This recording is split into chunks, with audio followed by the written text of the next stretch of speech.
Hello बच्चों, good morning. और कैसे हैं? आशा करती हूँ आप लोग बहुत अच्छे होंगे। आज हम जो है पढ़ेंगे सर्वनाम। इस वीडियो में हम सर्वनाम पढ़ेंगे। तो इसको पहले हम जान लेते हैं। जो शब्द संज्ञा के स्थान पर आकर उस संज्ञा का अर्थ प्रकट करता है उसे सर्वनाम हम कहते हैं। सर्वनाम के भेद। सर्वनाम जो है 6 भेद हैं। पहला, पुरुषवाचक सर्वनाम। वक्ता या श्रोता के लिए प्रयोग होता है। उत्तम पुरुष, मध्यम पुरुष, अन्य पुरुष। तो मैं इसमें जैसे एक ले लो, सर्वनाम शब्द में क्या क्या आता है? मैं, हम, तू, तुम, आप, यह, वह, जो, सो, कोई, कुछ, कौन, क्या, ये सब जो है सर्वनामी शब्द हैं। तो हम सर्वनाम के इसे जो सर्वनाम बोलने वाले शब्द सुनने वाले या उसके बारे में बात की जा रही हो या उसके बारे में बात की जा रही के लिए प्रयुक्त किया जाता है, उन्हें पुरुषवाचक सर्वनाम हम कहते हैं। जैसे मैं अब खेलूँगा, क्या इसमें आ गया? मैं आ गया। तुम भी आ जाओ, वह आइसक्रीम खाएगी।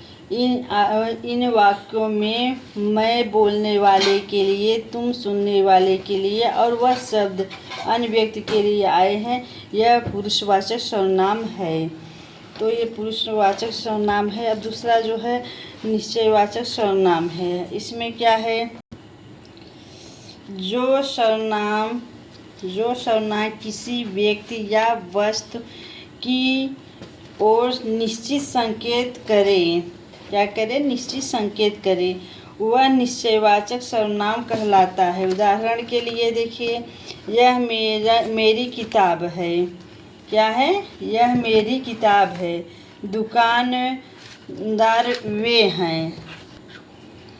एक उदाहरण और देखिए, उसमें पुस्तकें उसमें है, सब्जियां इसमें रखो। ये क्या है? निश्चयवाचक सर्वनाम है। अब हम जो है अनिश्चयवाचक सर्वनाम देखेंगे। इसमें क्या है? तीसरा नंबर, अनिश्चयवाचक सर्वनाम। किसी विशेष व्यक्ति या अथवा वस्तु निश्चय नहीं हो रहा है। कोई चीज़ जो है हम निश्चित नहीं कर पा रहे हैं, इसलिए ये अनिश्चयवाचक सर्वनाम है। जैसे जल्दी से छुप जाओ, कोई आ रहा है, जरा संभल कर चलो, फर्श पर कुछ गिरा है। और उदाहरण देखो, किसी ने बुलाया था, उधर कोई खड़ा है, कुछ पकड़ लो। इसे अनिश्चयवाचक सर्वनाम कहते हैं। नंबर फोर्थ, प्रश्नवाचक सर्वनाम।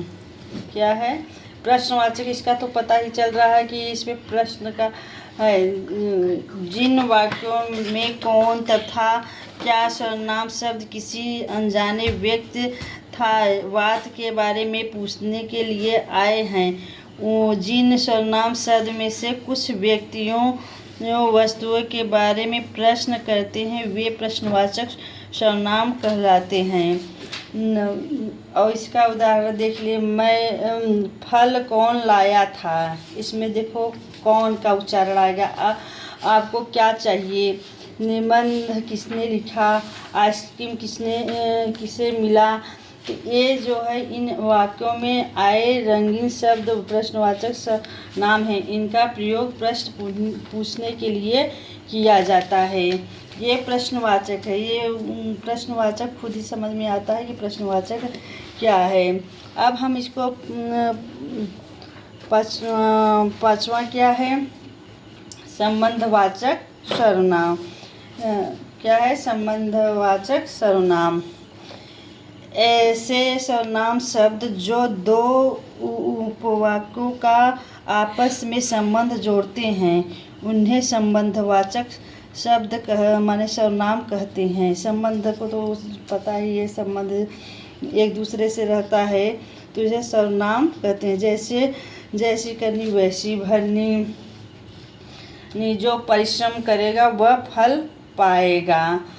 जैसे चाहिए उसे आना पड़ेगा, जैसे पढ़े थे वैसे नंबर आए। इन वाक्यों में रंगीन शब्द और संबंधवाचक सर्वनाम है। ये संज्ञा या सर्वनाम का संबंध प्रकट करते हैं। तो ये संबंधवाचक सर्वनाम है। अब हम लास्ट देखेंगे निजवाचक सर्वनाम। निजवाचक सर्वनाम जिन सर्वनाम शब्द का प्रयोग कर्ता के लिए किया जाता है। क्या किया जाता है? कर्ता के लिए किया जाता है, उन्हें निजवाचक सर्वनाम कहते हैं। जैसे मैं, निजी माने अपना, खुद समझ लो। मैं अपने आप पहुंच जाऊंगी। मैं क्या है? निजी, मैं खुद हूँ। लौके स्वयं लिख लेगा, इसमें क्या निजी अपना को अपना रहा कि स्वयं अपना लिख लेगा। वाणी सामान खुद उठाएगी। उमेश आप ही समझ जाएंगे। इन वाक्यों में शब्द निजवाचक सर्वनाम है, इनका प्रयोग कर्ता के लिए किया जाता है।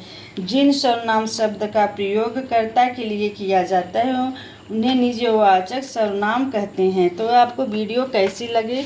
अगर आपको पसंद हो तो लाइक सब्सक्राइब ज़रूर करिएगा। मिलते हैं अगले वीडियो में।